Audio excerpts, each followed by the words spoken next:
घर पर पपीते का जूस बनाने का तरीका। यहाँ पपीते के जूस की एक आसान और तेज तरकीब है।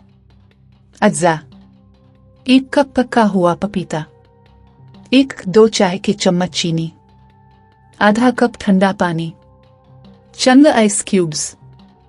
हिदायत: पके हुए पपीते को धोकर छील लें और छोटे क्यूब्स में काट लें। तमाम बीज निकाल दें। पपीते के क्यूब्स, पानी और चीनी को ब्लेंडर में डालें। हमवार होने तक ब्लेंड करें। तकरीबन 30 से 40 सेकंड तक इस वक्त तक ब्लेंड करें जब तक कि मुरक्कब हमवार और झागदार ना हो। अगर आप पतले रस को तरजीह देते हैं तो आप उसे बारीक जाली की छलनी से छान सकते हैं। सर्व करें, 1 गिलास में डालें और बेहतरीन जायका और ग़िज़ाइयत के लिए फ़ौरन पेश करें। तजावीज़: कुदरती मिठास और बेहतर जायके के लिए मुकम्मल तौर पर पका हुआ पपीता इस्तेमाल करें।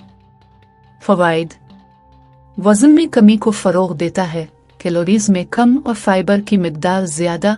पपीते का जूस आपको ज़्यादा देर तक पेट भर कर रखता है।